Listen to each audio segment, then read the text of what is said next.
of the managers leading the transportation modeling group here at SANDAG.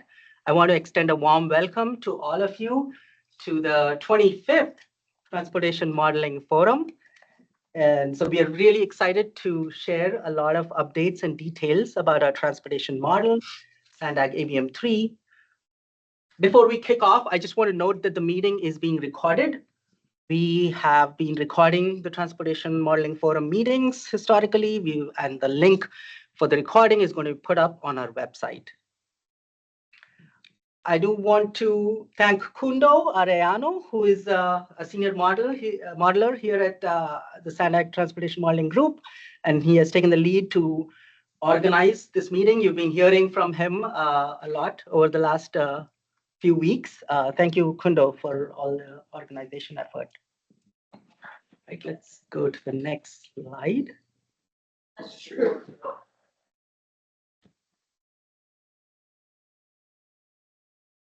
Here is the agenda for today's meeting. Again, this is something that we shared about, Kundo shared about a week back. No changes. After the welcome remarks section, the first item we have is the SANDAG ABM3 release.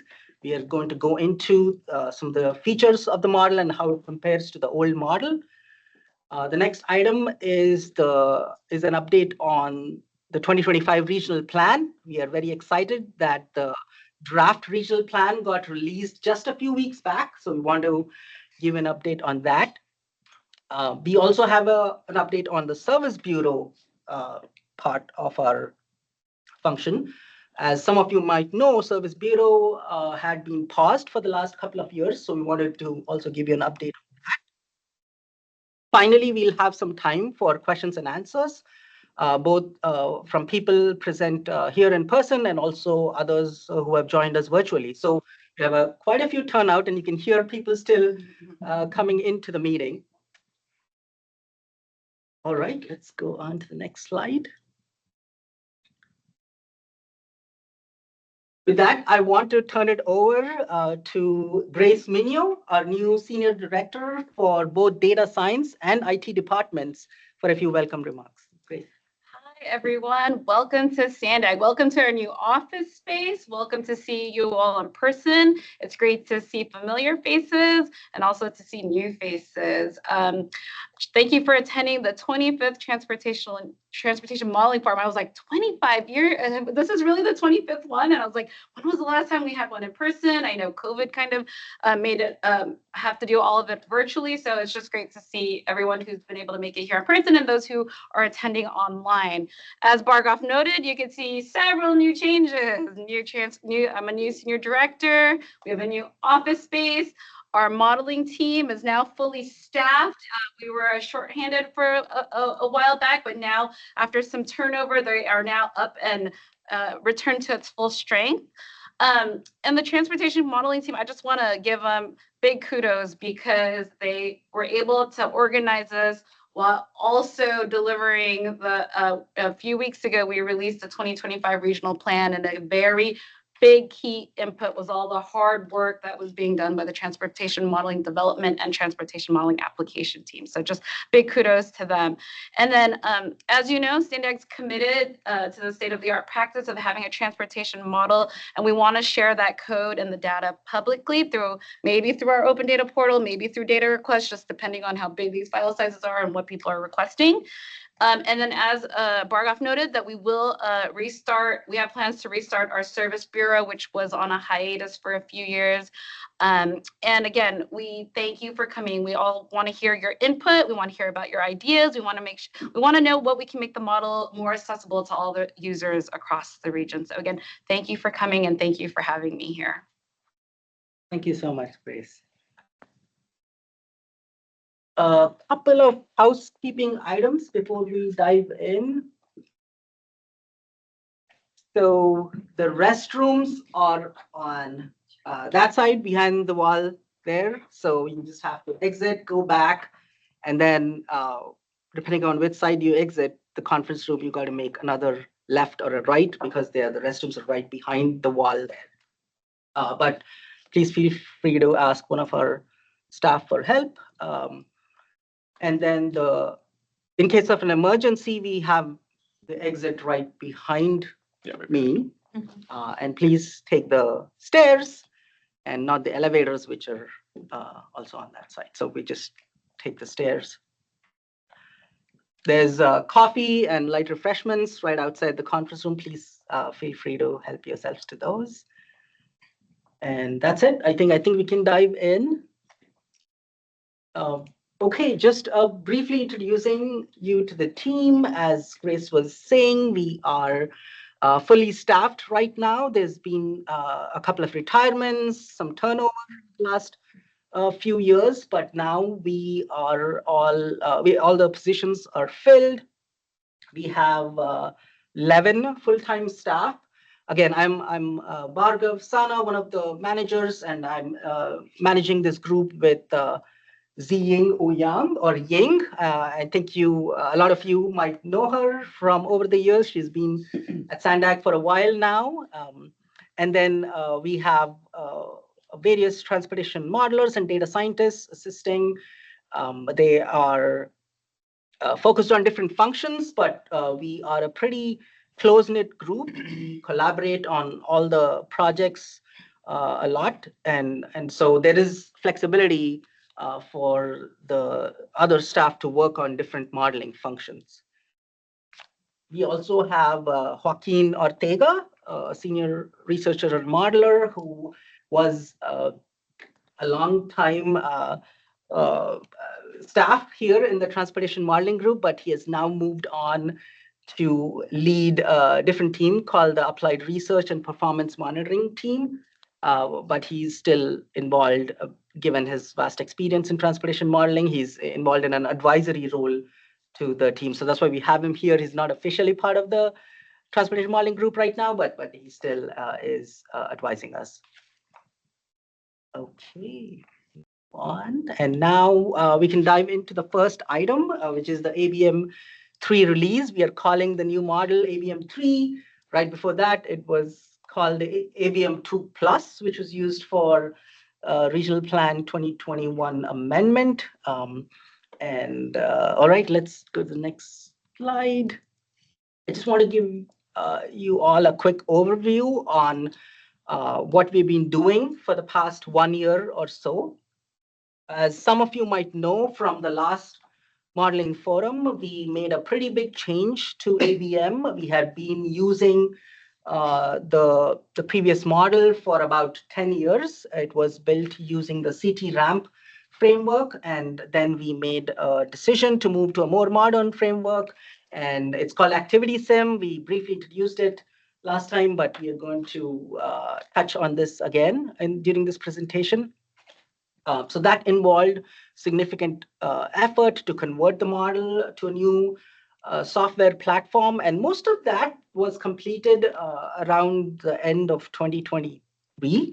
And then last year, we really started making sure that the visualization and the storage and visualization pipeline was in place so that we can assess the model results, compare them to compare across various scenarios. And there we made a big change. We moved all of that pipeline to Microsoft Azure. So that was a pretty big push from the modeling team.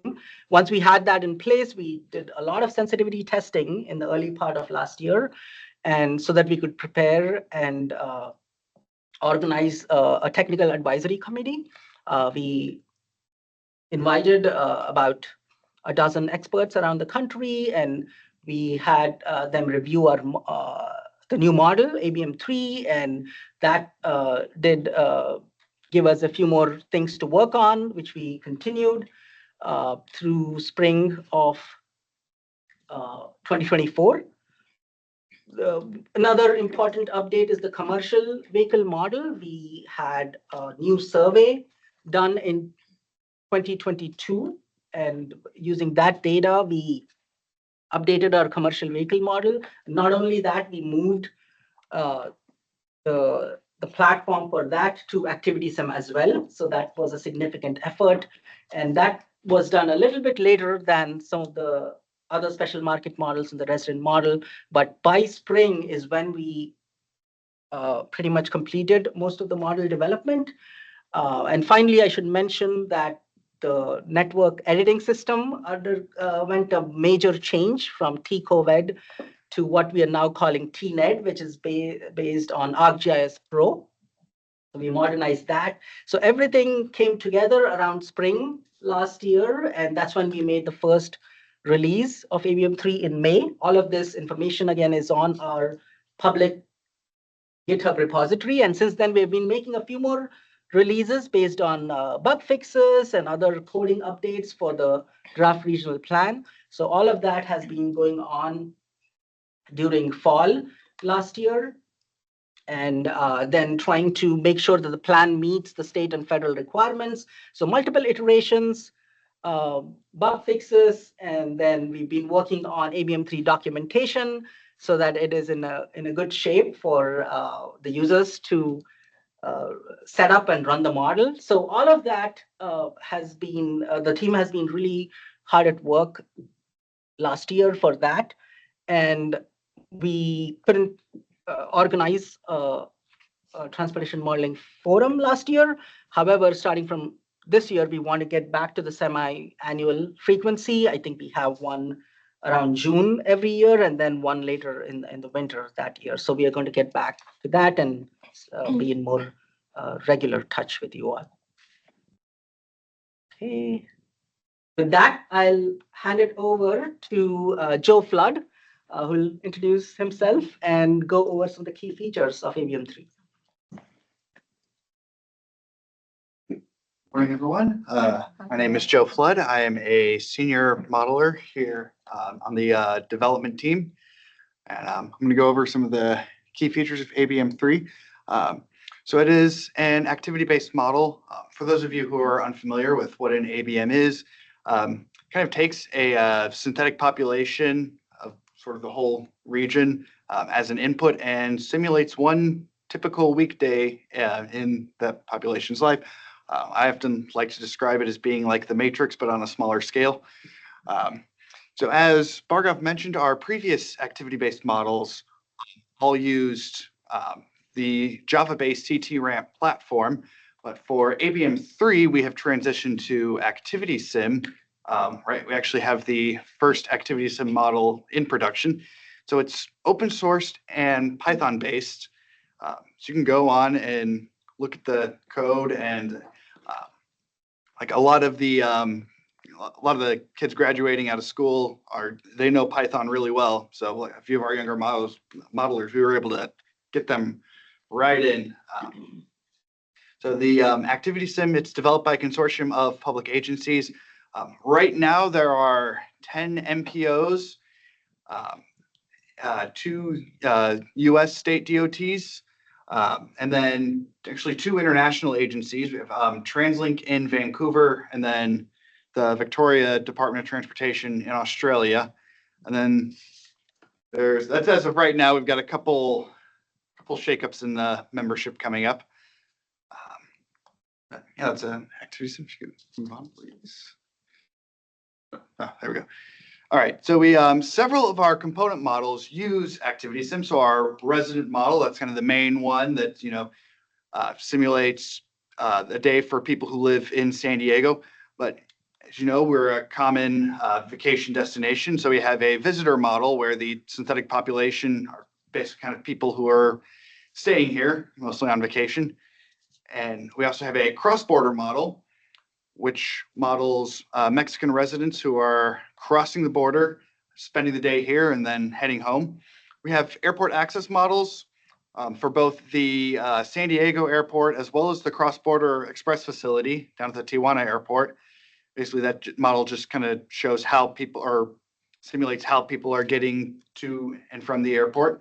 And then we actually are also using ActivitySim for our commercial vehicle model, where rather than kind of having a synthetic population, we are creating synthetic business establishments and then simulating all of the truck trips and deliveries that go to and from them. We also have some model components that aren't using ActivitySim. So our external, internal, external, our heavy truck models, and then we have a TNC AV routing module. Those are all presently not using ActivitySim. So here's kind of a, on the next slide, we have sort of a flow chart of how this all works. So it's a similar structure to ABM 2+, where we start, with some initial network processing, all that. Then we do an initial round of assignment and skimming. And then that first blue box there, those are all the models I just mentioned that use ActivitySim. We run all those. And then the next blue box is all the models that don't use ActivitySim, all of our auxiliary models. Then from all of those, we create trip tables, and we assign those trip tables to the network, and we do some skimming, and then we do it all again a couple times, and then after it, we do one final round of assignment and skimming, then do some reporting stuff, and then that's it. The model's done.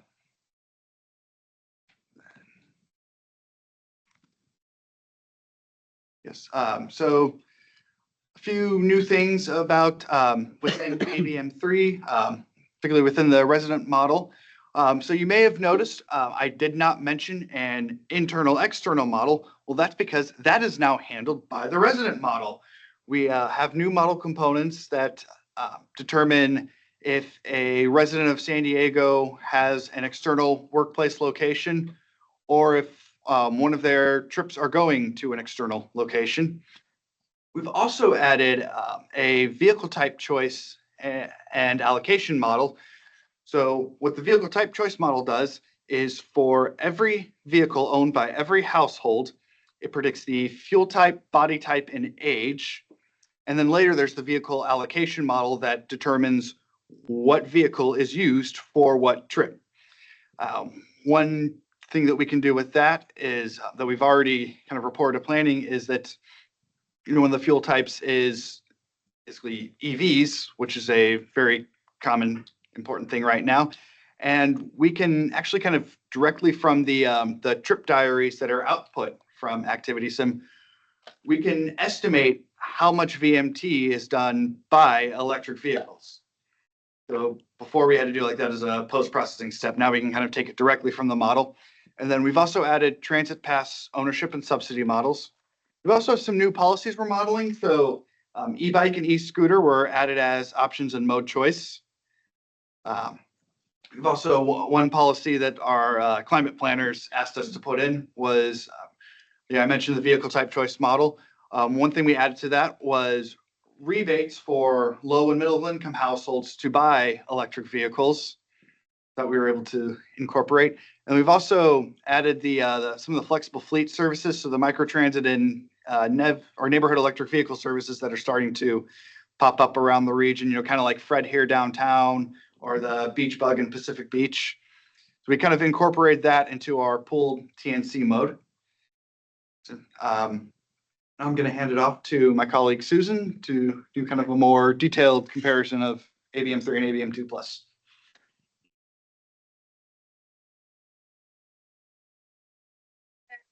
Thanks for joining today. I'm Susan, senior modeler and researcher, work for SANDAG since 2019.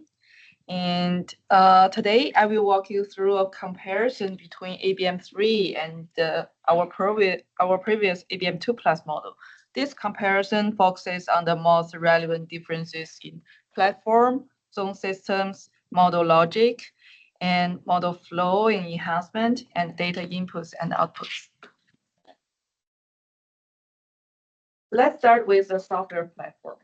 As Joe mentioned, in ABM3 key features, ABM3 transitions to a modern architecture built on the ActivitySim platform, which uses Python.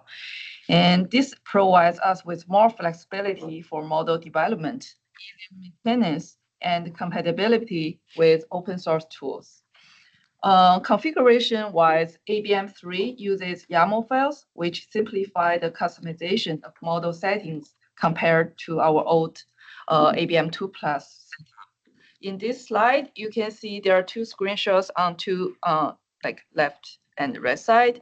On the left, this is the range in our ABM3 repo on the GitHub site. The branch name is main, and we also keep ABM2 plus branch, which the branch name is called ABM2_chunk.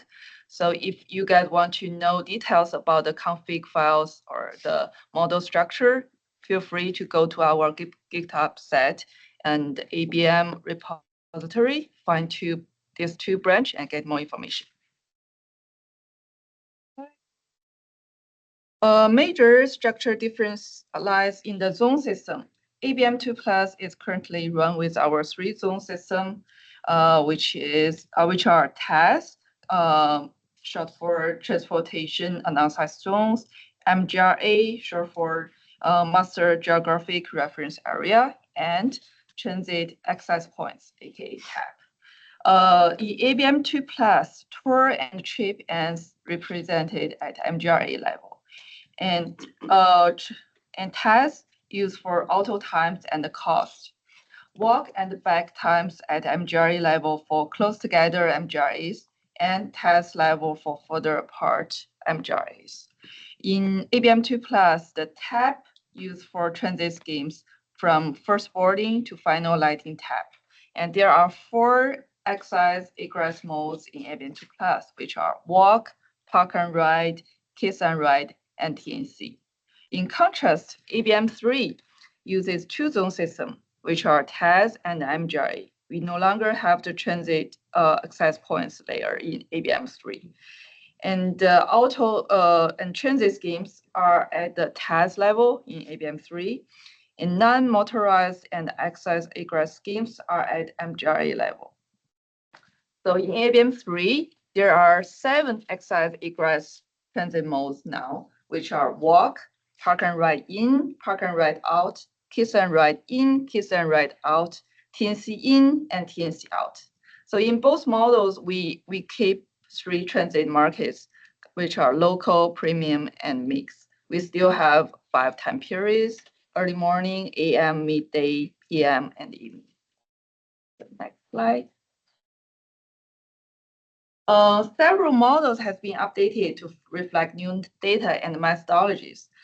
Joe already talked about ABM3 key features, and I just want to call it back in this slide as well. So ABM3 is grounded in post-pandemic household survey data, reflecting updated travel behavior. 2022 is the new base year in ABM3. The airport model has improved access options, including transit and red hailing. And cross-border model now includes 2019 cross-border survey data and incorporates dynamic border wait times. Commercial vehicle model developed using Activity Sim platform and updated to 2022 commercial vehicle survey. And as Joe mentioned, internal-external model is fully integrated into the resident model in ABM3. So it's no longer a separate step now. Next step. This slide outlines key changes in the resident model flow. ABM3 streamlines certain components and reorders others for better performance and modularity. There are some updated model components compared to ABM3. I may need you use the laser point, for guide audience which update model components we have now in ABM3. So the first one is this aggregated accessibilities is updated, and in ABM3 we have new transit subsidy and transit pass models. We have new vehicle type model, and in the major part of ABM3 resident model, we have new updated internal-external identification and destination choice model. So as Joe mentioned, in ABM3 key features, we add e-scooters and e-bikes in the mode choice. Next slide. By the way, the flow chart of both ABM3 and ABM2 Plus are available in our GitHub page. Now let's talk about the input data for ABM3. It includes refreshed data sites, updated land use, household, and person data. They are now use Series 15 forecast. Our colleague Gregor and Sarah will talk about details about Series 15 regional growth forecast. So in this slide, I just want to mention ABM3 use updated land use and synthetic population data.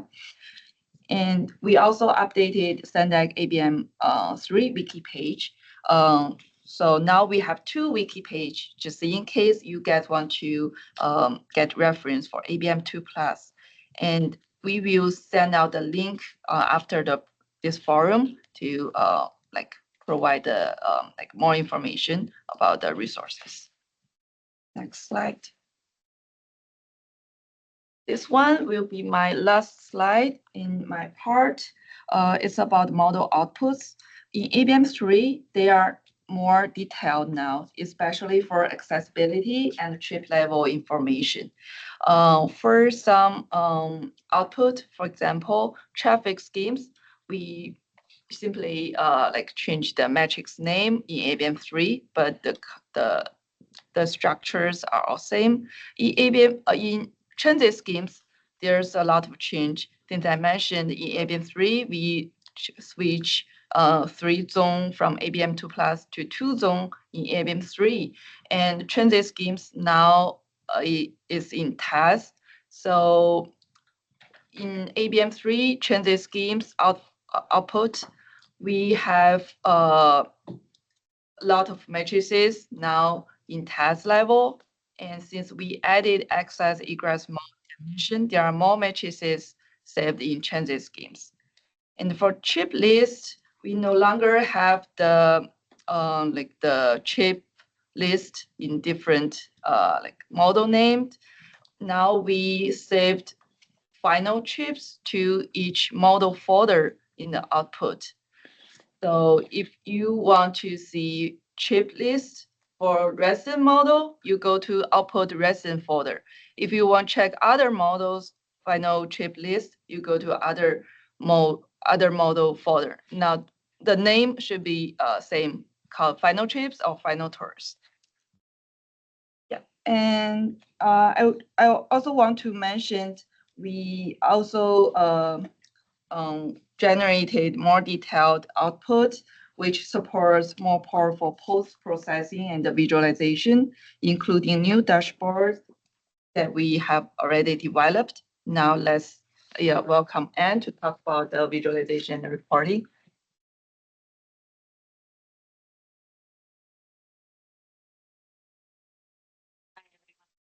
Anne Color. I'm a senior data scientist in the group, and I'm gonna share with you just a little bit about our reporting and visualization approach. And I also, before I begin, I really want to acknowledge Michael, who's sitting over there. He was instrumental in developing our data pipeline and our reporting. And Kelvin also is now helping us with that. He's not here today. And then Gregor laid the foundation for all of this work. So we built on what Gregor had done for ABM2+, for ABM3. So one of our goals too in this work, I want to make sure to mention first, is that we do want to make this as shareable as possible so that other people can use either the notebooks we've already written or even some of the framework that we've built. So we do want to make this available to others. And this slide is just highlighting two of the tools that we use for summarizing our performance metrics and creating our reports and visualizations. And so on the left is just a screenshot from Microsoft Azure Databricks. And then on the right is Power BI.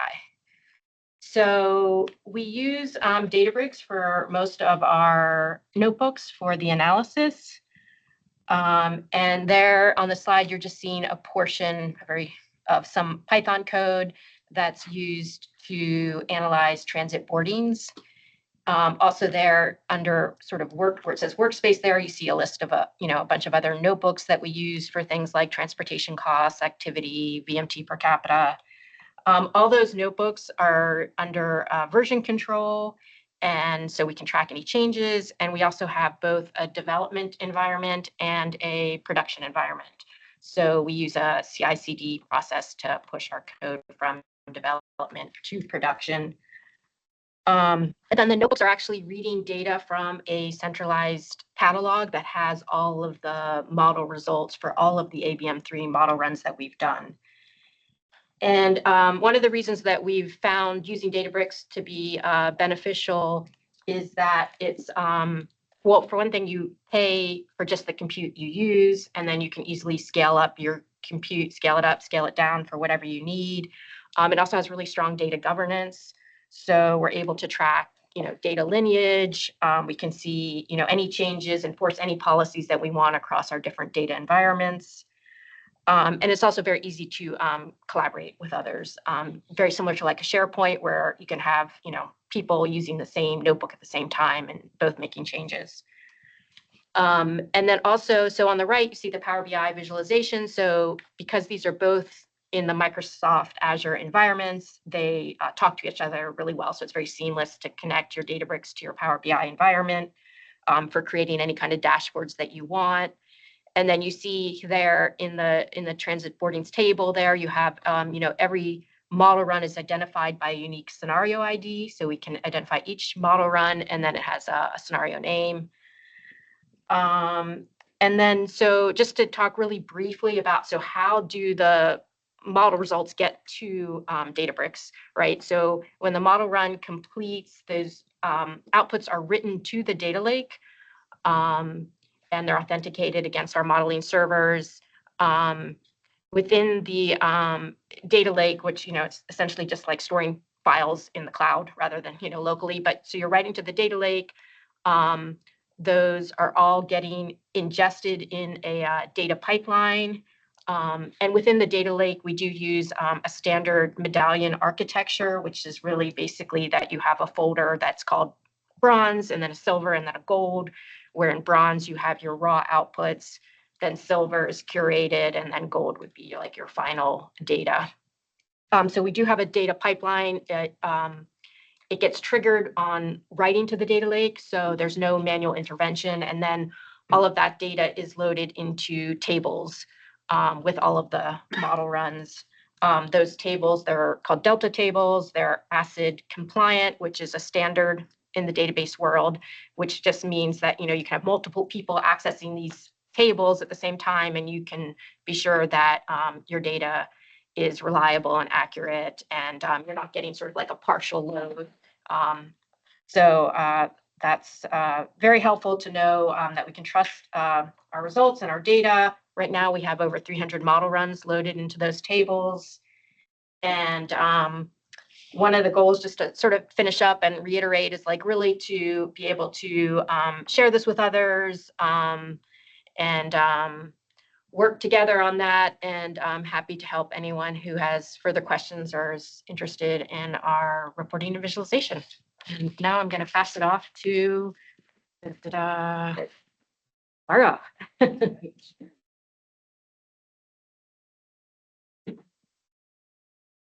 This slide is just to briefly describe what's next for ABM3. We have hardly finished using it for the current regional plan, but we've already started thinking about next steps. As some of you might fully understand, model development and maintenance is a continuous process. So one of the first things in our pipeline is moving to a newer version of ActivitySim.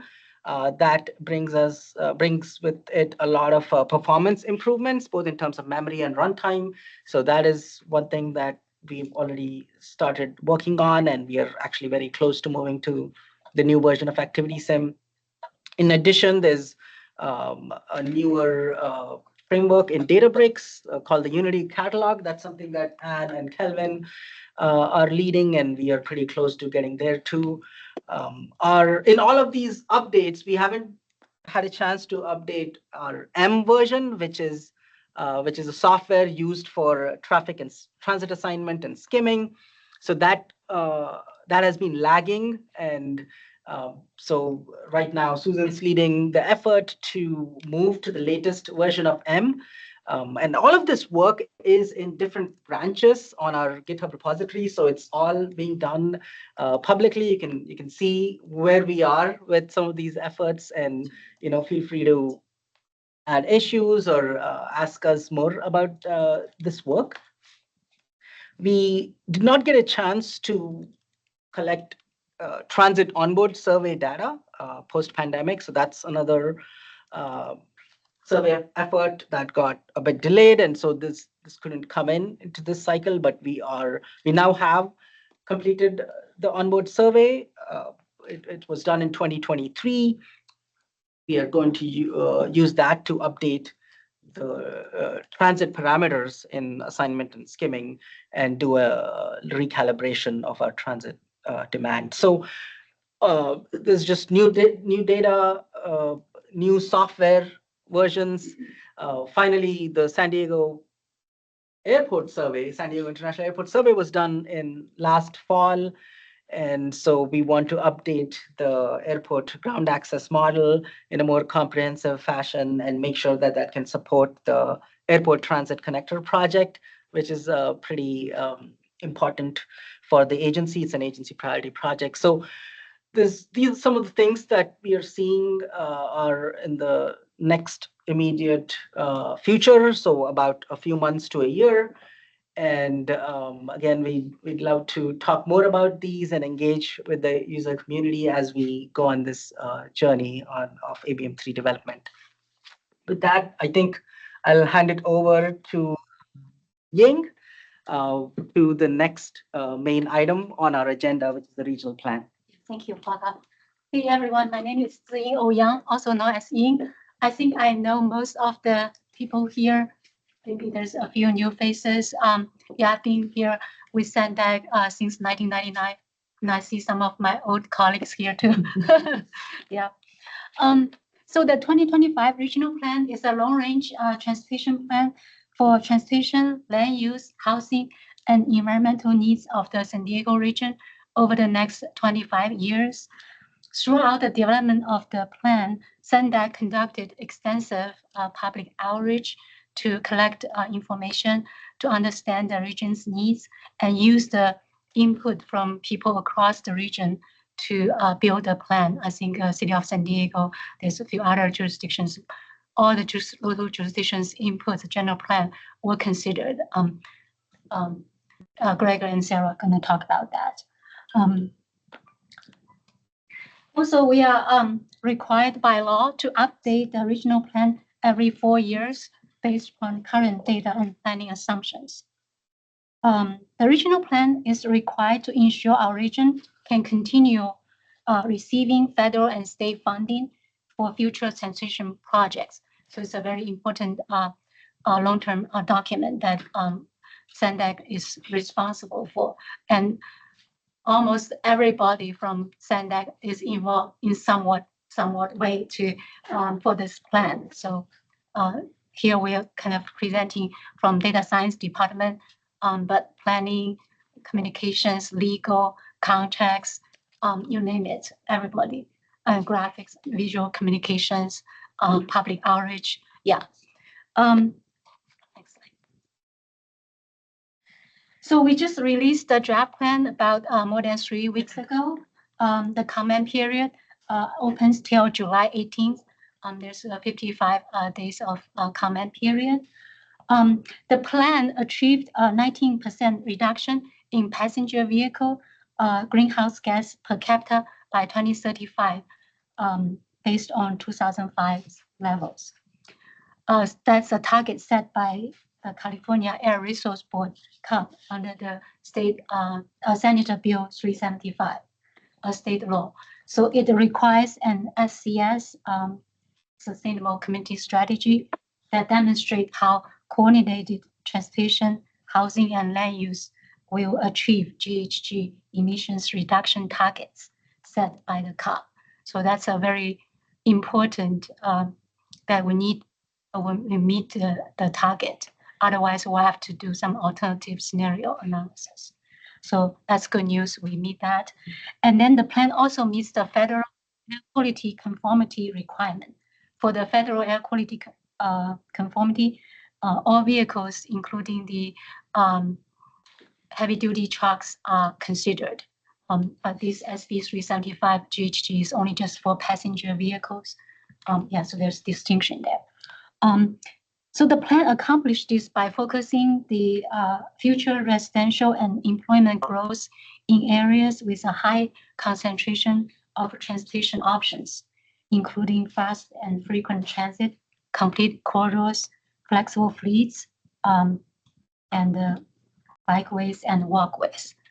As mentioned, so ABM3 is enhanced to address these new modes, micromobility, bike, e-scooter, and as well as those micro-transit and neighborhood electric vehicle nav as in the TNC shared bracket of the mode choice. So these are all enhanced and also based on the latest survey data. So then this plan is most up to date using the current data and planning assumptions. Next slide. So because the plan is out there now, so everybody can take a look at the document. And also if people are interested to request the data, modeling data, we created a form for request of draft modeling data. So for people interested in testing ABM3, we'll provide you a 2022 folder, which includes the inputs, scripts, and parameters. But you do need to have the server set up. So please look at the ABM3 wiki page for installing and running the ABM3. For people who are interested in inputs and outputs, Quindo already prepared a zip file that covers the 2023, 2035, and 2050 build based upon reasonable revenue scenario. So these are all available.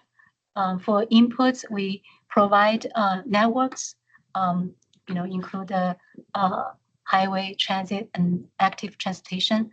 And also we provide the synthetic population and household files and the spatial geography files such as Series 15 TAS and MGIs. For outputs, we'll provide the trips and tour list by the different simulation models, and then updated household and person files with the auto ownership, work school location, and that kind of post model run files, as well as loaded highway network with directional volumes by time of day and by mode. So please beware that the data is draft and may change prior to the SANDAG board's final adoption of the final plan. So Quindo is the main lead handling the data request. So please scan the QR code, or we have this presentation, we'll post it online. So the link is from the slide, so you can click on it if you're interested to request any of these inputs and outputs. So with that, I'm going to pass it to Quindo to talk about more in detail of the plan updates. Yeah, thank you. Thank you, Ying. Quindo Rellano, senior modeler. I've been with the agency about 3 years now. So with the release of the draft 2025 regional plan, we want to recycle and reiterate some content from a previous modeling forum. The previous modeling forum they had just released the 2021 plan, so we thought it would be fitting to sort of go through some of that content for now that we have the draft plan. And that is the way in which we define a model scenario in terms of naming. We define it in terms of many different elements, and I listed here some of the three main elements that we use to define that. So starting off with a model and release version, this is something that you can think of like ABM2, ABM2 plus, ABM3, just kind of like the next main version of the model. For the 21 plan, we use ABM2 plus, and for the 25 plan, we're using ABM3. And then sort of more incremental, like smaller changes that would trigger a new, what we call a release version. So within ABM2 Plus or ABM3, they each have their own respective different versions. And so, yeah, so the release version is triggered just by, smaller incremental changes, maybe like bug fixes, maybe new features, things of that sort. The next element is related to the land use inputs. This is what we called as the land use series. For the previous plan, we were using the series 14 forecast, and for this plan, we're using the series 15. And then lastly, the last key element is in terms of plan assumptions. This is what you can think of as, are you talking about a build or a no build? And that's really defined by whether you're assuming the regional plan networks, projects, and policies or not. In this slide, you can see the elements that I just spoke about in tabular format for both the previous, the amended 2021 regional plan and now our current draft 2025 regional plan. So sort of going down the list, as I mentioned before, for the last plan, we used ABM2 Plus. Now we're in ABM3. At the time of the release of the 2021 plan, ABM2 Plus was in release version 14.2.2. And then for the 25 plan, when we released the draft plan, that was assuming version 15.2.1. Since then, we've moved on to 15.2.2. We're testing 15.3.0. But at the time of the release of the draft plan, that was 15.2.1. And then in terms of forecast years or even base years, I've listed that as well. So for the previous plan, the base year was 2016, and then it had some forecast years of 25, 35, and 2050. For this time around, the draft 25 plan, our base year is 2022, and we forecast into 2035 and 2050. And then lastly, in terms of land use version. So again, last plan, series 14, this plan, series 15. And the biggest thing to remember or to consider here is that when talking about TAZs and MGRAs between series 14 and series 15, those IDs have changed. So if you're referring to zone 500 in series 14, that's going to be completely different than the zone 500 in series 15. So we've released, or we have those geographies online available in shapefile format. So if you guys want to take a look, please just reach out or fill out the form, the QR code. And then sort of going back to my first slide now with some of these things that I spoke about sort of filled out, we can start to build a citation. So you can see at the bottom, this is an example of how you can cite your work if you were to request modeling data. So I'll go through it. So first we have SANDAG activity-based model. Are you talking about ABM2 Plus, ABM3? Depending on which one of those versions you're talking about, the release will be the 14s if you're talking about ABM2 Plus, or the 15s if you're talking about ABM3. The growth forecast series for ABM3 and 25 plan, that would be series 15. For the previous plan, series 14. And then lastly, the forecast year as listed in that table, and then whether it's a build or a no build scenario. And then the last two items just refers to, the first one is the reference scenario ID. As Anne spoke, every time we run the model, it gets loaded onto a database in Azure, and it gets assigned a specific scenario ID. So that's sort of what we're referencing here. And then lastly, just the month and the year in which the model was ran, or the model scenario was ran.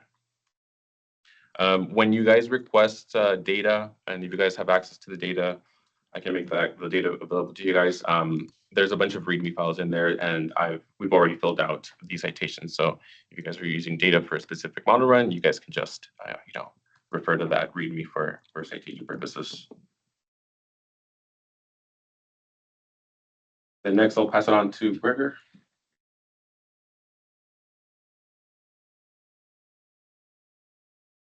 I'm Gregor Schroeder. I'm an ex-transportation modeler.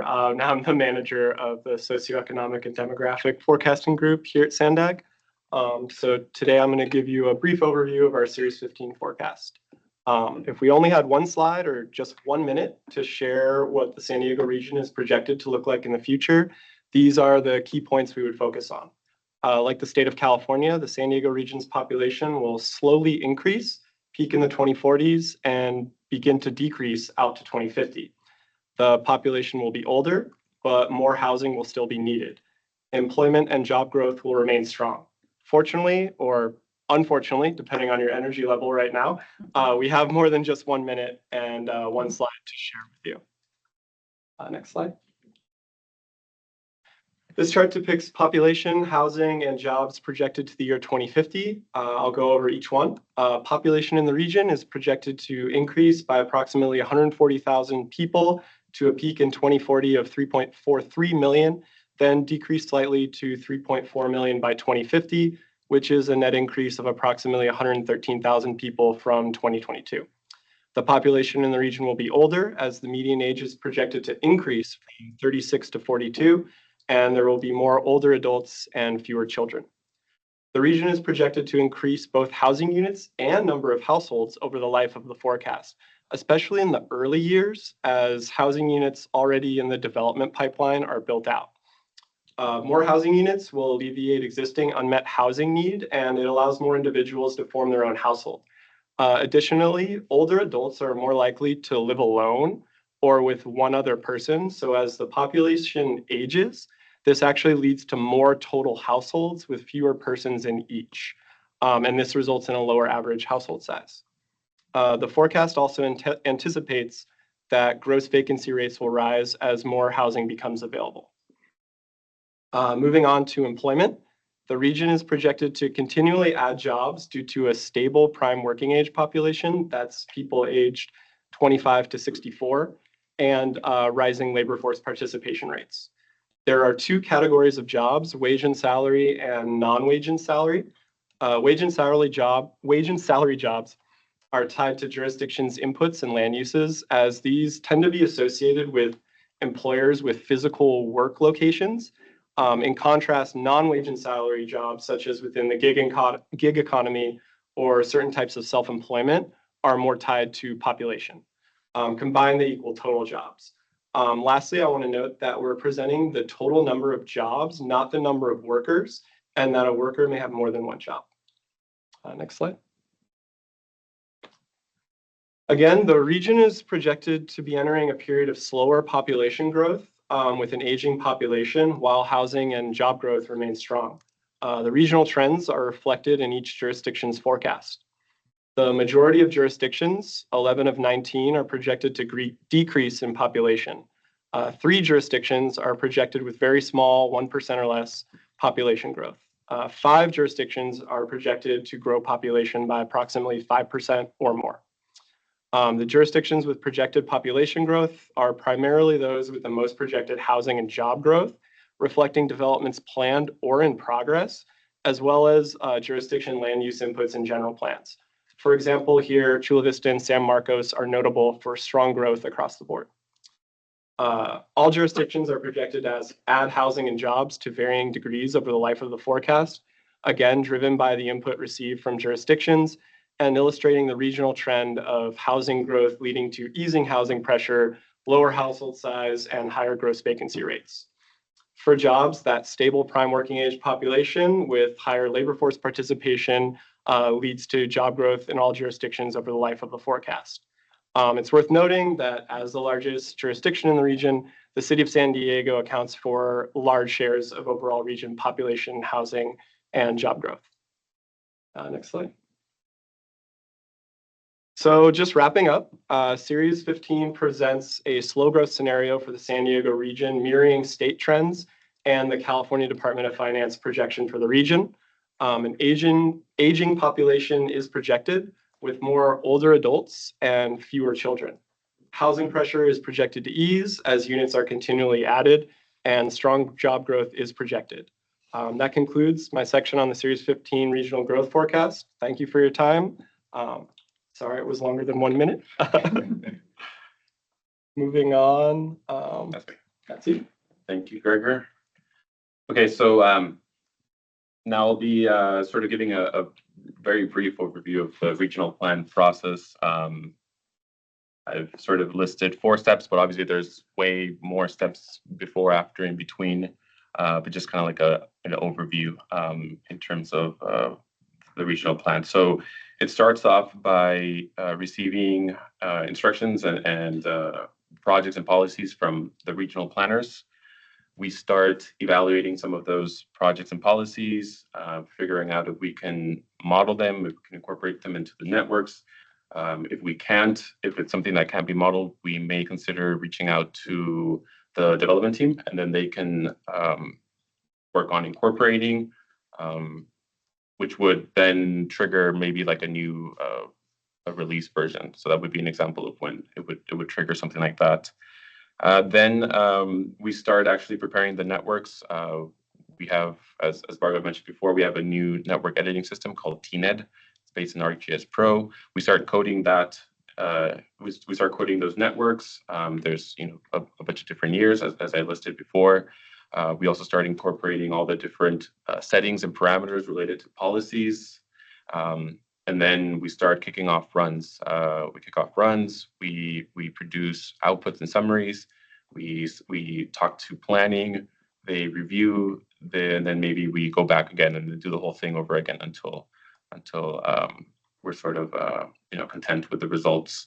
And then a few weeks ago, as Ying mentioned, the draft 2025 regional plan was released, and so that will kick off a period of public review for 55 days, and then we'll take some of those comments. We may do additional model runs, some changes to the network, changes to the policies, and then give it back to the planners. They'll present to the board of directors, and then hopefully they will approve the plan, and that will be the new our new regional plan. In terms of policies, in ABM3 and also in ABM2+, we have sort of policy dials. I call them dials because you can sort of tweak them, not only just turn them on, but you can also kind of like tweak the intensity depending on what you're after. We've categorized them into 3 different groups, starting off with technology on the left. These are policies related to, well, yes, that's technology. So we have things like smart signals or active traffic demand management reliability. These 2 are related to, it's a system-wide policy that aims at making the network more efficient, maybe a little bit more preemptive, maybe dynamic in terms of handling traffic. We have policies related to electric vehicles. For electric vehicles, this is mainly we can control how many charging stations there are throughout the region. Moving on to the next category, economic costs. We can control things related to monetary values. For example, we can control for the rates that people incur if you used a managed lane or an HOV lane. We can control also for parking rates throughout different regions, throughout different areas of the region. We can also control for different transit fares. The general idea in terms of policy is that as you move into the future, transit fares go down. And then lastly, we have travel choice policies that sort of affect travel choice. One of the biggest ones here is the first one, which is managed lane / HOV occupancy. And this is how we can control who gets charged to use a managed lane or an managed lane primarily, depending on how many people there are in the vehicle. So for example, if it's a managed lane 3 facility, if you're driving by yourself, you pay the full price. If you're driving with someone else, so 2 people in the car, you maybe pay like a reduced discounted rate. And then people who have 3 or more people in the vehicle travel for free. So sort of an example. We also have policies related to more mode choices. So for example, like van pool and car share, both of which get handled off model. We're able to control microtransit throughout the region. Telework. The idea here is that as you move into the future, more people may telework or choose to telework. All of these things, essentially things that we can control to turn on, turn off, control the intensity, essentially just trying to cut down on VMT and trying to meet greenhouse gas emission targets. Then next, I'll pass it on to Jeff. We'll talk about the transportation networks.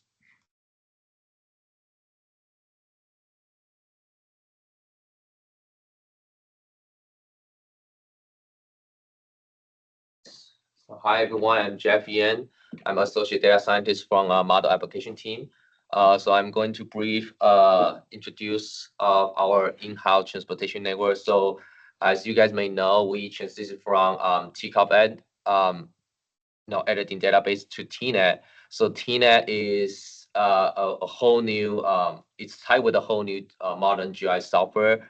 That's kind of our framework, and the most important is the TNET system is now embedded with our in-house and ArcGIS enterprise system. So because our ArcGIS folks has been using the ArcGIS enterprise system for publications, SANDAG GIS data for years, and so now we were kind of moving the in-house transportation network into that system. So that enterprise geodatabase will be our backend. And we use ArcGIS Pro software to as our user interface to do the network coding depending on the projects that we receive from planning. But as Quinton mentioned earlier, we do often change the coding sometimes because depending on the consent from planning and us. So this could happen when we do the network coding. And we also develop a lot of tools and applications due to this, the advantage of the modern GIS system. So we have TNET repository, and so we were able to automate the entire network ETL procedures, so that in that way we could just use Python to generate as many as network we want, and it is fully automated. So as long as we could configure the network settings and details correctly. And now there we have a reporting reporting scripts inside the repository. So we could summarize the MIL summaries for different types of network, from highway, transit, and also bike network as well. We also have a QA/QC scripts in our repository, so that is going to for quality assurance of our network. But sometimes we use that for troubleshooting any issue in our TNET network, because sometimes if we have a model run crash, and we could always go back to run the script and check if there's anything wrong with the network system. And last thing, we also have a route mapper. It's actually developed by Quinton. We provide each individual transit route as a map to our transit planner, so we can provide. So we work closely with our transit planner to check out if there's anything missing in our transit network. And other than the TNET repository, our GIS folks has been working so hard to develop the AT network, and as well as other AGOL application. For example, they put all the regional plan network together in this 2025 regional plan network explorer. It is open to public, so you can see our in-house. So you can see our highway, transit, and the active transportation network in this network explorer. So just to reminder that those networks are for 2025 regional plan draft plan, basically. But so it is also subject to change once we finalize the regional plan. And for the modeling application team, we also develop the other tools we call network review tool. That tool is going to collect the jurisdiction comments from the San Diego region. So we continuously review those comments and try to adjust those comments into our master TNET network, so we can improve the accuracy of our TNET network system. And the next one. Okay, now I'm going to move on some highlights for our transit network in the 2025 regional plan draft. So by 2035, we will add 35 new rapid transit BRT routes. And for existing routes, we will increase the frequencies and expand the service hour. And for also we will improve. We will add more rural transit services by 2035 as well. And also in 2035, then we will add 21 microsensor areas and 15 neighborhood electric vehicle shuttle areas by 2035. So these are kind of highlights in the 2035 year under the current regional plan. And for 2050 highlights, these are all for rail line projects. So first thing is the purple line. So the purple line, the proposed purple line will be from the border regions to Mission Valley. And excuse me, let me see. Yes, yeah. So it will be from the border region to the Mission Valley. And another key project is the coastal extension to Camp Pendleton, as well as the Miramar Tunnel, which will cut down the travel time for the coastal to the Camp Pendleton. And lastly, another important proposed project will be the rail line. It is the streetcar in service, the streetcar rail service at the Balboa Park. So you will just go around the Balboa Park, and this proposed project will come online in 2050. Next one. So in terms of the highway projects, we will see the implementation of 2-lane managed lanes on several critical corridors in the regions. For example, we have I-5, I-805, SR15, or I-15, depending on the extent of the stretch. And also SR52, SR78. And we also have the have the reversible managed lane, HO high occupancy vehicle lane on SR75, which is on the Colorado Bridge. And this project aims to improve the traffic flow, the HOB traffic flow between downtown San Diego and city of Colorado. And the next one will be the ML connectors on I-5, I-805, and then also I-5 SR78 and I-15 and I-805 and I-15 and SR78. So this series of managed lane connectors project will enhance seamless transition between major corridors. And we also planning the freeway connectors between between I-5 and SR78 and SR94 and SR125 to further improve the network connectivities. And I would say that an important policy change by 2035 will be the removal of tolls on SR125, and this will making the SR125 corridor more accessible. In addition to that, we have planned the direct access ramps on I-5 and 2 on I-15s by 2035. And we also plan to enhance the bus operations. And we also improve our bus operations. So we do transit operation improvements on our A05. And the lastly, for the highlights in 2035 will be the SR11 freeway connections to Alta Mesa Port of Entry. So then looking ahead to 2050, there will be 2-lane managed lanes network will be expanded to include I-5, SR15, I-15, SR52, SR56, SR94, and SR163. Additionally, we also plan on 4-lane managed lanes, and will be added to I-15 and I-805 corridors. And also we some sort of upgrade SR75 reversible managed lane HOB to HOT, which is the high occupancy toll. So this will provide more dynamic pricing and traffic management, and also try to improve the traffic flow between downtown San Diego and city of Colorado. And lastly, for 2050 highlight, it will be we will plan a new whole set of the ML connectors, managed lane connectors between I-15 and SR-52, SR-94, and I-805, SR-52, I-805, I-805, SR-163, and I-15 and SR-94. And there are other projects that are not this year. I'll just briefly mention. So we also have some operational improvements on SR-52, rural corridor improvements for several corridors in the smart intersection system, aka SIS. You can find more details in our regional plan PDF file. So these are all planned and will be finished either by 2035 or by 2050. And next one.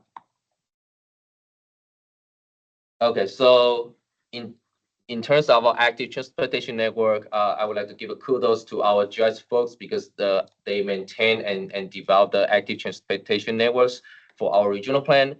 So as you can see here, we have 721 miles of planned bikeways across 178 individual projects. So this is a lot of project and mileage, bike mileage added to this regional plan. And also, there are 182 miles of bikeways either already in place or under construction. So it's happening now. And next one, compared to 2021 regional plan, there is a 320 miles increase in the active transportation network. So this is a big leap for the regional bike network. So we will really try to make the regional biking environment more friendly. And lastly is the whole planned active transportation network is being designed for user of all ages and abilities. So this means that we invest in safer, more comfortable infrastructure such as Class 1, bike Class 1, multi-use path, or Class 4 separate bikeways, as well as we call Class 5 bike boulevard. So we try to plan and build those bike classes to that the use of all ages and abilities with more accessibility. So the bike will be not just limited to the experienced cyclist. Yeah, so I think this concludes my my presentation here. So I will pass the time to Jeffrey. Hello, Jeffrey Chu, another Jeff in the transportation modeling team. So SANDAG captures travel behaviors from our ABM model for a variety of different reasons. One of these reasons is to evaluate whether our plan will reach our goals. The performance measures here is a way that SANDAG tracks the progress towards these goals and informs us if we need any adjustments to our plan or any of our scenarios. So up here, there's 4 of the main goals that are highlighted. We have convenience, equitability, health, and safety. Based on our performance measures, we can say that our goals are trending in the right direction. So travel times in major corridors will decrease in future year scenarios. There's going to be increased access to basic needs and opportunities such as parks, jobs, educations, and medical facilities by transit. By 2050, we have 20% of the population that will spend 20 minutes or more doing transportation-related physical activities like biking or walking. And around 86% of the population will be located within a quarter mile of designated bike facilities. One key thing I want to highlight is that although ABM and our transportation network doesn't model specifically for safety performance, we do have our traffic safety dashboard on our open data portal. So if you're ever interested in that, please feel free to check it out, as well as our regional Vision Zero action plan. So now, what are these performance measures that we are measuring, and what are the metrics that are being evaluated? So on the next slide, we have a couple different of our primary performance measures that we categorize. So the 4 here are access to basic needs. For example, this includes how many people can reach places like retail, medical facilities, and parks within a short trip or time period. Next one we have is access to opportunities. This includes how many people can reach places like employment centers or higher education like colleges and universities. Next we have the SP 375 greenhouse gas emissions. So this will be including measuring the reduction of vehicle emissions, like Ying said, specifically targeting our 2005 greenhouse gas emissions and comparing our greenhouse gas emissions from 2005 to our base year or future years. And we also have VMT, which includes vehicle miles traveled based on a regional level as well as a per capita level. These are only some of the performance measures that are being evaluated. We also have some supporting performance measures such as mode choice, access to rails, bike facilities, particulate matter exposure, as well as transit boarding, and a lot more. So if you are interested in learning a lot more about our performance measures, please feel free to take a look at our draft plan. 3 are highlighted there that talk about the performance measures, Chapter 3, Appendix E and N. And you'll be able to find a lot more about like the definitions of our performance measures, as well as how we calculate them and how they're being used. So I'll pass it on to Kundo to talk more about our Service Bureau updates. Thank you, Jeffrey. So this is the last main topic for the forum, and that's an update on the Service Bureau. As was mentioned earlier, the Service Bureau has been on hold for quite some time, but we are planning to bring it back online in 2026, maybe planning around April 2026. Reason for that is that we want to give ourselves some buffer time to make sure that all the tools that we typically use for Service Bureau requests are working and are working with ABM3. Have to do sort of like a translation from ABM2 plus to ABM3, and just make sure that everything is working well. When the Service Bureau is back online, we'll be focusing on member agency work. What this means is primarily the different jurisdictions can expect to work on things like general plan updates, community plan updates, sort of like larger regional type work. Nevertheless, for those who are interested, primarily like private consulting firms who are interested in doing their own custom modeling, we have started putting a lot of work into our ABM3 wiki, including pages dedicated to installing and running the ABM3. We are continuously updating the ABM3 wiki now with us being able to share data from the plan and from ABM3. We're hoping that people take some of that data, try to set up the model on your end. If there's any crashes, please let us know, and then we can address that in the ABM3 wiki. And so lastly, as I mentioned, April 2026 and the time that we're going to be translating some of the stuff. For those of you who may be aware, we have an ABM2 Plus, we had a land use converter tool where we could change the different land use inputs depending on what the project was. That primarily works with ABM2 Plus. We're going to be working on translating it to ABM3, and when we do that, we have plans to publish it for public use. More on that later. And then the other main component is network coding. As was mentioned before, we've moved on to a new transportation network editing system. So now, rather than having to use an old system or a legacy system, TCOV Ed, which was based on ArcInfo, it was a dated system. We moved on to TNED, which is ArcGIS Pro based. And with that, what we're thinking here, if you want to do your network coding on your end, is we would provide all the network files for our regional plan scenarios. And then the idea is that you could do the network coding using, we recommend ArcGIS Pro because that's what we use, but I think you're able to use other GIS software like QGIS, ArcMap. We're also planning on creating a page dedicated to serving as a guide for editing the networks. So yeah, we're hoping that the ABM3 wiki can be the main user guide for everyone looking to set up the model on their end. And then lastly, what's next for SANDAG and TAM related to the regional plan? As was mentioned, we're currently in the public review of the draft 2025 regional plan. That will continue for a few more weeks. And then there's also plans to release the draft environmental impact report. And then once the public review process is done, we'll start finalizing the networks, policies, do some more model runs in preparation for the release of the final 2025 regional plan and the final environmental impact report.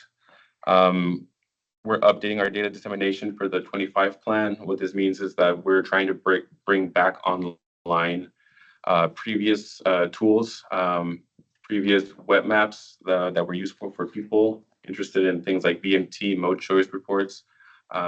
We plan to update those for 2025, for the 2025 regional plan. As I mentioned, we're preparing to bring the service bureau back online.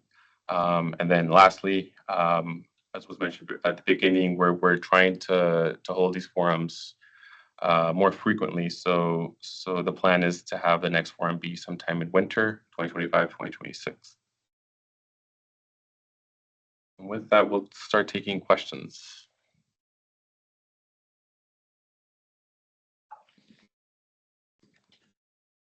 Katie? Yeah, thank you very much. That was great info. I have 3 questions. One is really logistical for the TAZ and MGRA numbering differences. Did the geographies of those boundaries change also? Yes. I mean, not too much, but yes, A little bit. Yeah, a little Okay. bit.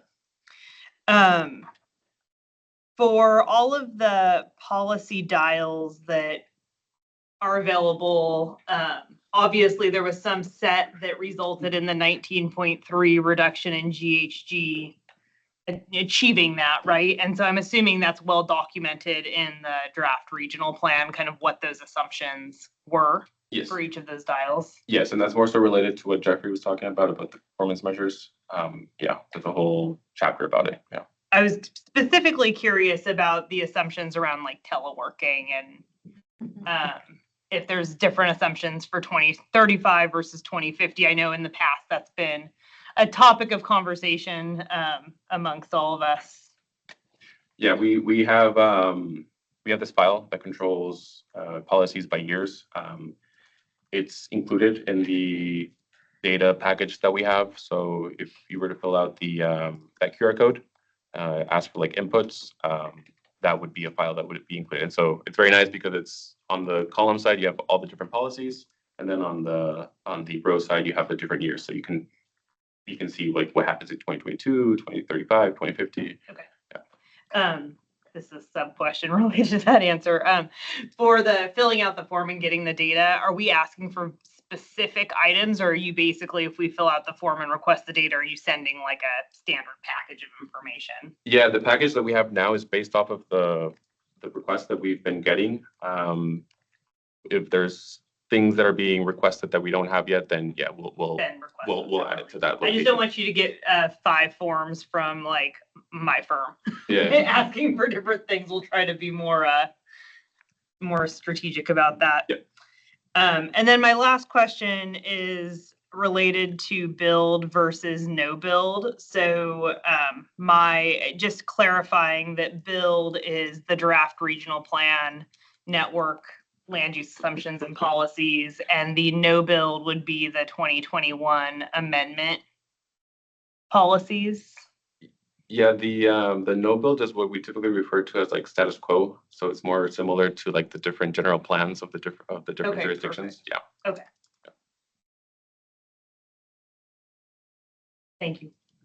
Yeah, I think I just want to add that in terms of telework assumptions and other important assumptions like auto operating costs, those are also documented in the modeling appendix of the regional plan. So you can look at that right now. It's out, and feel free to reach out for amazing. Thank you. Clarifications.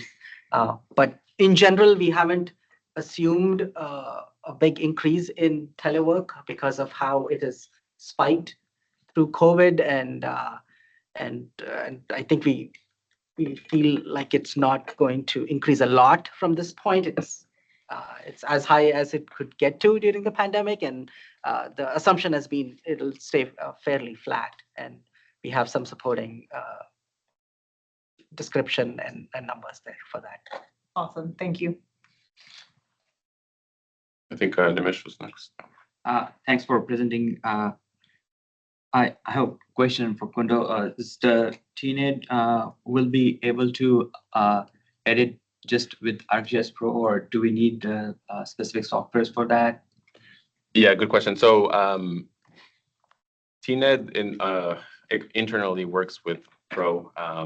However, what I was mentioning was if there's a need to edit the networks externally, I mean, we would recommend Pro, but what would we would be sending you is a geo database. So any software that, I mean, you could do QGIS if you want like a free software. I'm not sure if ArcMap works with that, but what we use is Pro. So, I mean, that would be our sort of recommendation. So it will be able to edit in geodatabase. Yeah. Yeah, so the TNED database is actually our typical output from the TNED ETL. But if you have a specific request, let's say you need the shape file, I think we could do the conversions. Yeah. Or I think we can do that. Because we have everything in that geodatabase, and our current ABN setup is just we take that whole geodatabase, you know, from taking all of the data from that geodatabase, basically. So we can use the ETL and then edit it and then directly build the input for the model. Yeah, so Yes, yeah. one of the update in ABN3 is the networks are in the file geodatabase. Yeah. They are feature classes. So the script, Python script will read the feature classes.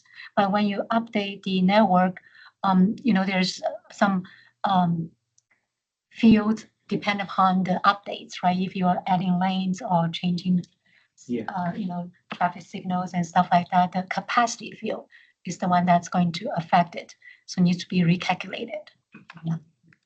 And then if there's speed change, then the travel time. But I think in AMI, the Python script will recalculate some of the stuff like travel time is calculated.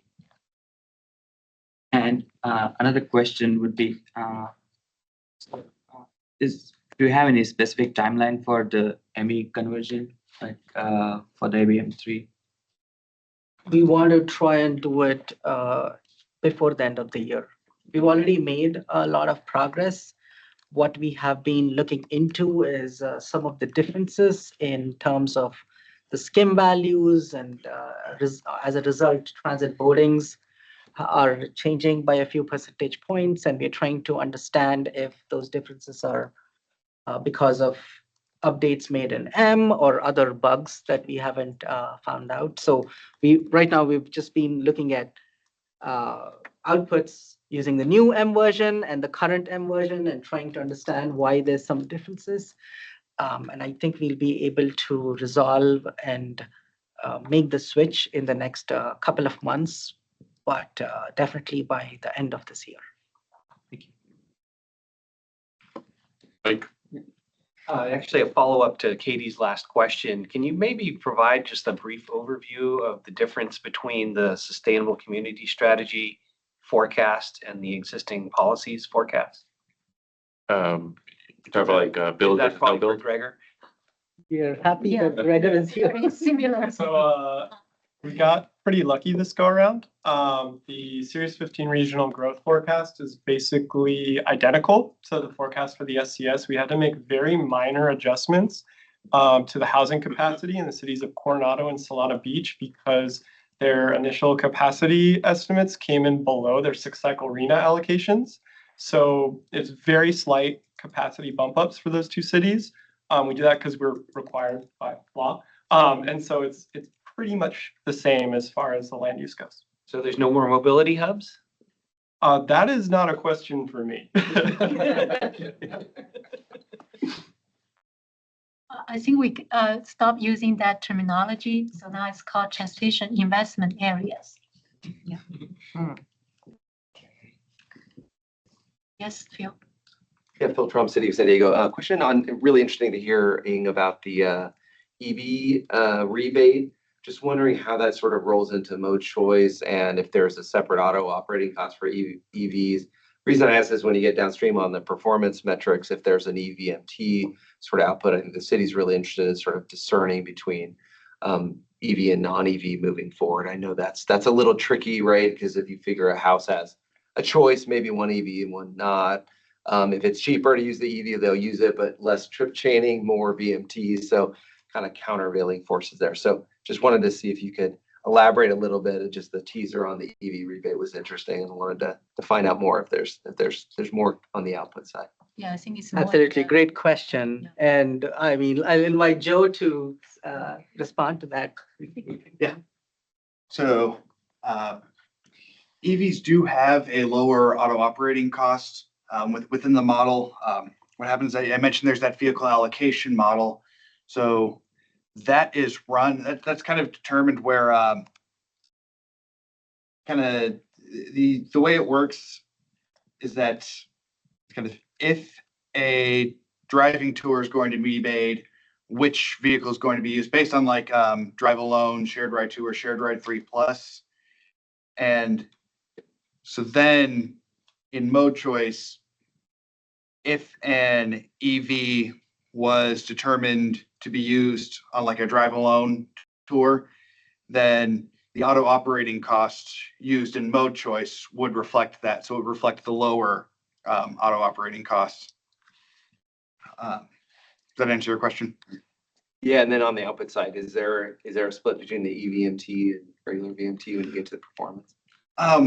We don't have that directly from highway assignment. We didn't add EVs as a separate assignment class, but you can, activity-based models report the whole like trip diary, so you can see like information on every trip made, and there is a distance value, and so from that we can estimate, for all of the trips that we know an EV was used on, we can estimate a VMT value and kind of take that as a percentage of the total VMT.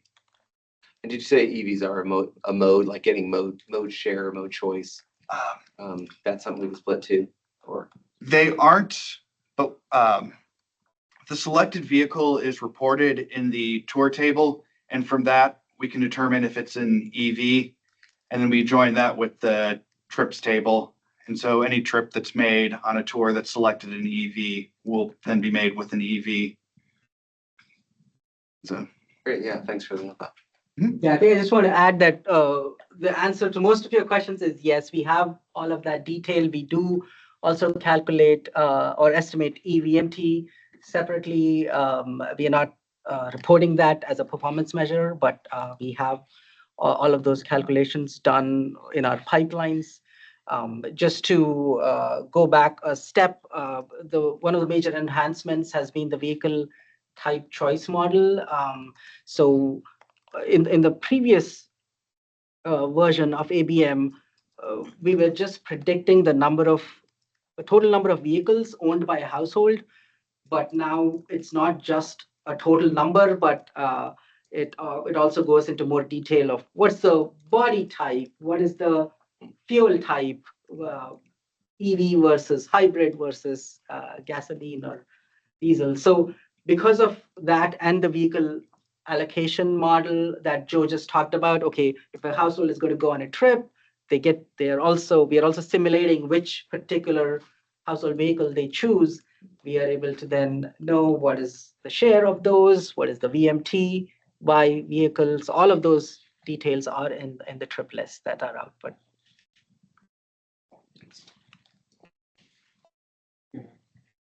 So quick question about the VMT again. Is the procedure for SB 743 remaining the same as ABM2? The matrix, VMT matrix, the thresholds that we compute from the outputs? Again, short answer is yes. We haven't gotten to that part yet, but in general, the procedure is going to be the same. Again, that way, it's not a huge change. It was an activity-based model before. It's an activity-based model now. Most of the structure of the tours and trips remains the same. So we'll update those calculations. And put out the SB 743 maps for guidance. And It's basically the reports and the outputs kind of remain the same. So that's what we use in the procedures. right. Yeah, the methodology stays the same. Oh, Yeah. good. So after the final plan is adopted, we will publish that. Yeah, and then the threshold, I think that is under each local jurisdiction's discretionary. Like, what's the threshold you decide, right?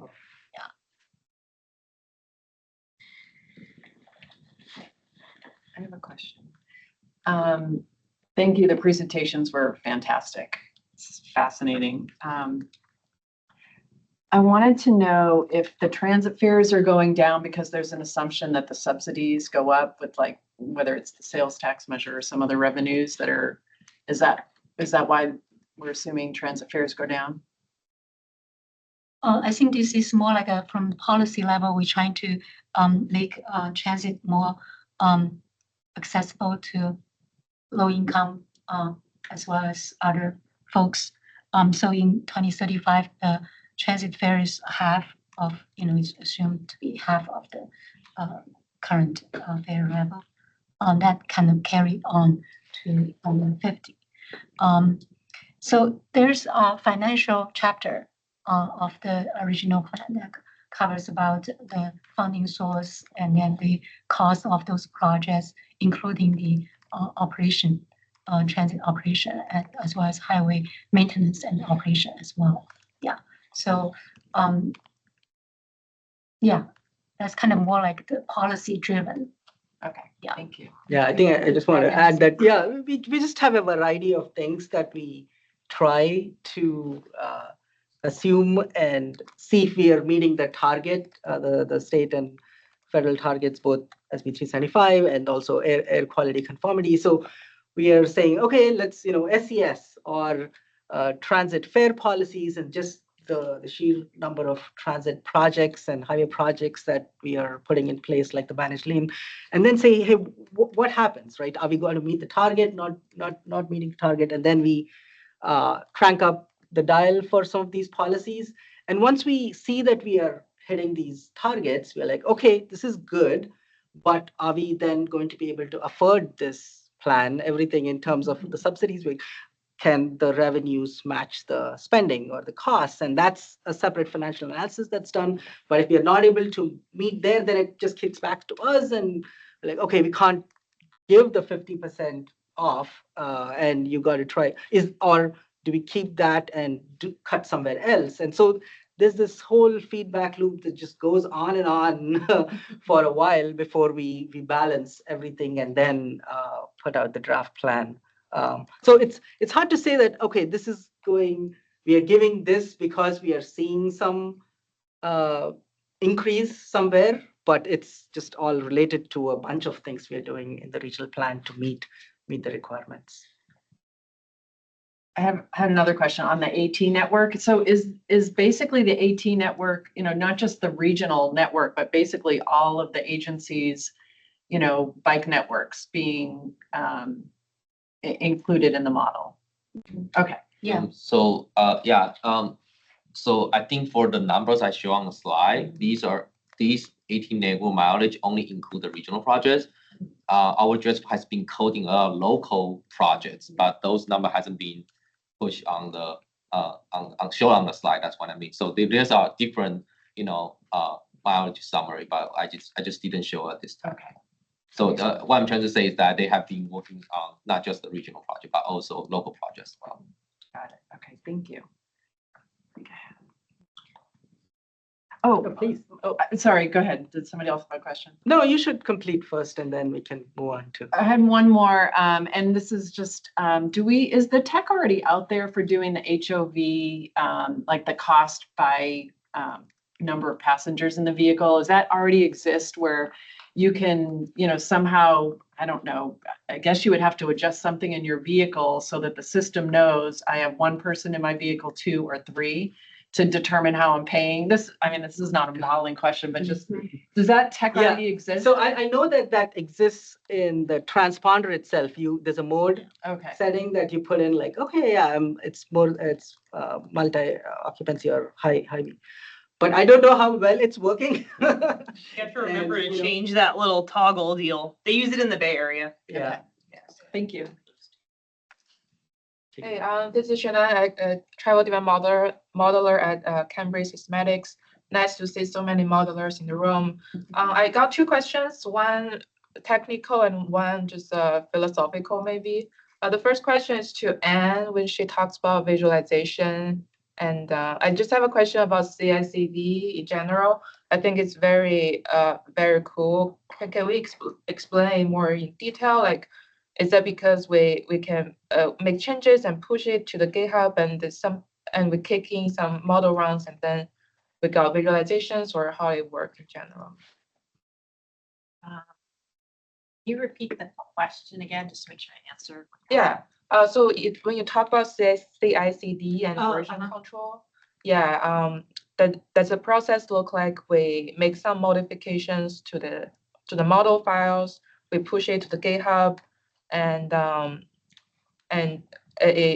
model run kicks in, and we got some model output, and we got visualizations. Does it look like that, or it's because I feel it's very nice and streamlined process, but when I use that process, I feel there's some back and forth little hiccups there and there. I just want to know how you feel about that. So yeah, so all of the CI/CD process that we have in place is around our model reporting. Okay. So it's post after the model runs. We have a lot of notebooks that are analyzing all of the results, whether some sort of aggregation, transformation calculations.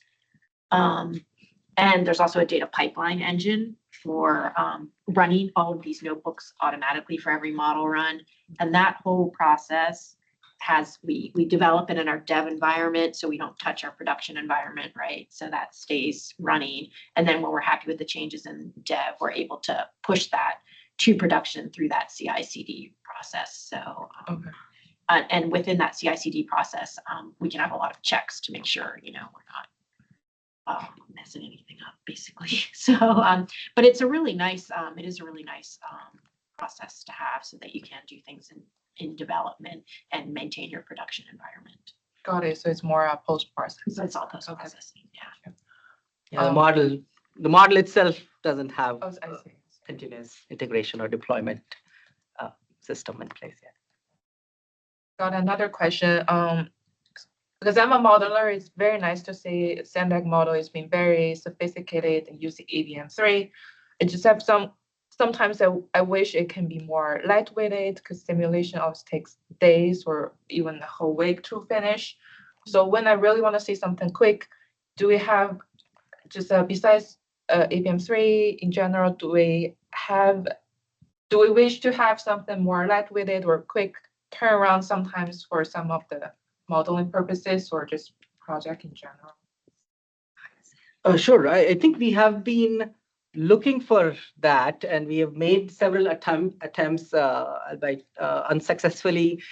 In the last modeling forum, we were talking about a rapid strategic model that could maybe do what you're describing, and we haven't quite brought it to a level where we can release it and declare it a success. It currently works with ABM2 plus the old CT ramp version of the model. And we were trying to look at sampling and aggregation of zones to help us achieve the speed. And we had got it to a point where it would just run overnight in about 8 or 9 hours. However, we are also faced with the challenge of then reconciling these outputs with ABM, and we haven't still quite figured out what the best approach there is.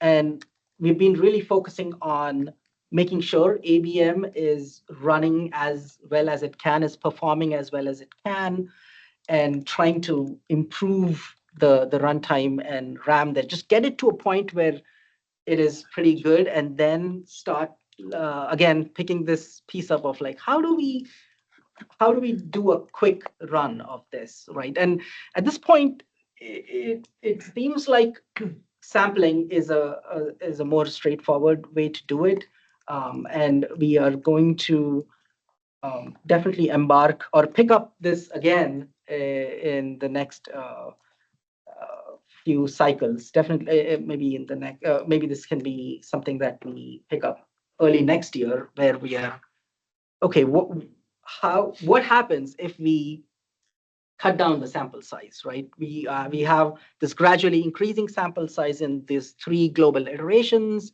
25, 50%, and 100%. Do we always need to run the 100% sample at the end?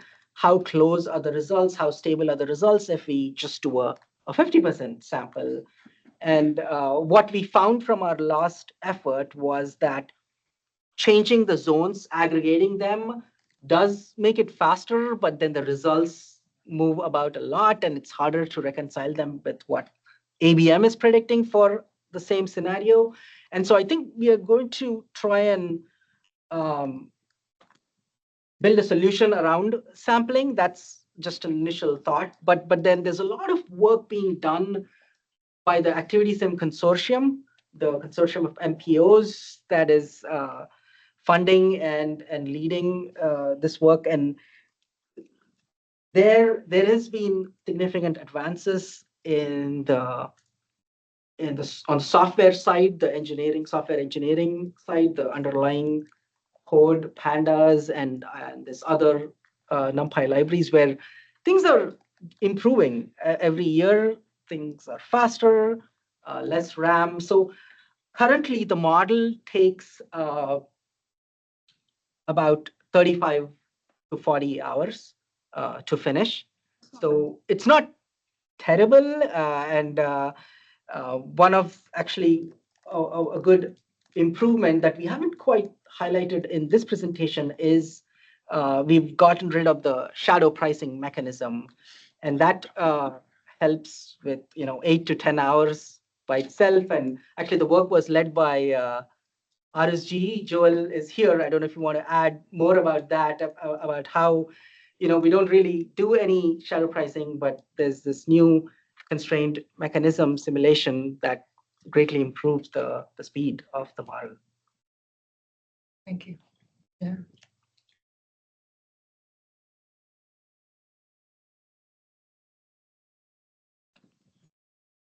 That's awesome. Thank you. Oh, yeah, sure. So I'm Ghazal Hassani with Parametrics. Thank you so much for the presentation. So as a consultant, so I wanted to know if you wanted to run the model. So do we have only access to the regional plan scenarios, which includes all the policies, or do we have access to, like the runs that you tried for, like to include the 50% like transit fare increase or reduction? So do we have access to all the different scenarios? Because sometimes, like agencies wanted to, like implement different policies for their projects or use different policies. So I was wondering, is it all these scenarios that run with different policies, are they available to us, or should we just make those changes and adjustment to the model? Right. We haven't thought yet about making everything that's available. We have, as Anne mentioned, hundreds of scenarios that have been made during the development of this draft regional plan. So going back 1 or 2 years, there's so many sensitivity tests and then trying to dial up or down certain policies. So, but the hope is that it's not super hard. If it's just a policy change, we have documentation on what file to change and to what level to replicate that. And the hope is that you can do it in a fairly straightforward manner, and we are here to support you to do that. However, we have a whole set of runs sitting on our hundreds again, and there's definitely documentation about what was changed for each of those runs. So we have a sensitivity testing report that you can look at and be like, hey, we want to maybe start from this particular point, and do you want to tell us how to set this up, and we can do that. Thank you. Yeah, I was mostly asking about like the policies that are not achievable and they're like, you know, like achievable by 2035 or 2050. So it's harder to get to them. Those are just included to see if we're meeting like target. But yeah, so that makes sense. So if we have all those documentation and processes, so we could replicate that. That's great. Thank you. Yeah, I believe our scientific test is part of the technical methodology to CAP, right? Right. Yeah, so it's supposed to be also available. Yeah, but as a standard package, we I think at this point are making sure that the draft plan scenarios are all available, the inputs and outputs, 2022, 2035, build, no build, 2050, build, no build. But please let us know if you're looking for something else, and we'll update that.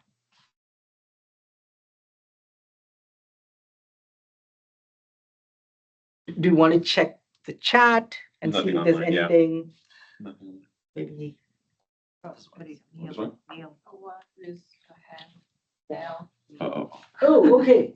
Yes, we have not forgotten about you folks online. Please either type your question in or raise your hand like Neil has and jump in. Yeah, go ahead, Neil. You hear us? You're muted. Hello, can you hear me? Yes. Yeah. Hello, I'm actually an intern with the quality analysis QA team. And so I've actually read through a lot of Appendix M from the 2025 Regional Planning Appendix about the ABM model. And I remember someone just mentioned that they removed the shadow pricing mechanism. And from what I remember, shadow pricing, well, this is just out of curiosity. Shadow pricing was used to like ensure that number of workers assigned to the geographical areas actually align with actual job totals in real life. I was wondering how you guys, just out of curiosity, were able to remove a shadow pricing mechanism, but still ensure the number of workers predicted aligned to the number of actual total jobs. Sure. I can answer this. Okay, I didn't want to jump in before because I knew there's lots of questions, but since we're getting a specific question about this, I'll try to describe it briefly. So it's correct that the shadow pricing mechanism that was in ABM 2+ and earlier versions, it's still actually an option in the new version of Activity Sim, but it is fairly inefficient in the way it works because the way the shadow pricing mechanism works is it runs every worker and every student through work and school location choice, and then it compares the estimate of relative workers and students who choose destinations compared to the relative size term that's at an MGRA level. And it adjusts a zone-specific constant to basically change utilities to better match the input data. Now, the inefficiency occurs because workers and students are rerun in every iteration, even workers and students who choose zones that may have matched actually fairly well in the first or second iteration. So it's re-simulating all these choices over and over and over again. That can take many iterations to converge. Okay. And it tends not to converge very well. So there is a new mechanism that we've developed, which is a simulation-based constraint mechanism. And the way that works is that only workers or students who choose zones that are sort of oversubscribed are resimulated in subsequent iterations. So it randomly selects the number of workers or students who've chosen those oversubscribed zones from the choosers who chose them. And it, in the next iteration, only resimulates their choices after removing those zones as alternatives. And so the first time you run through the model, you're running 100% of the workers and students. But the second time you run through the model, you're probably only resimulating a quarter of the workers and students. And the third time, you're only resimulating maybe 10%. And by the fifth and sixth time, you're only resimulating 2% of the workers and students. So it runs much, much more quickly. And it has much better convergence properties. Gotcha. That totally makes sense. I kind of see what you're getting there. I just, yeah, after each iteration, it, doesn't really stay consistent. But wouldn't it still provide like a good, like counter or resistance to overfitting for the model? Well, I think you have to better define what overfitting means. I mean, if the point of the algorithm is to match the input data as closely as possible, the simulation-based method observes that requirement much better than the shadow pricing mechanism. At the end of a model run, it will match the relative share of workers, of employment, and enrollment in microzones or MGRAs much, much more closely than the shadow pricing mechanism in much less time. Okay, that's really cool. Okay. Yeah, thank you for explaining. I feel like, yeah, that was kind of just out there. But yeah, thank you so much. You really explained it well. Thanks. Thank you, Neil. It's a very daunting task reading Appendix M. Congratulations. No, yeah, So it's that.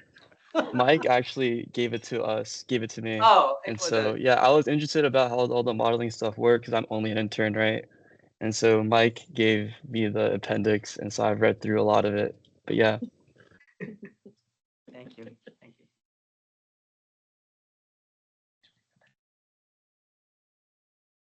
That was the only question online. Any other questions from the online participants? Just scanning that, but people here should jump in and ask more questions if you have. We are almost at 11:30 and can end a little bit early. We have this room reserved until noon. So please feel free to talk to the staff, ask more questions, mingle with us, have some refreshments.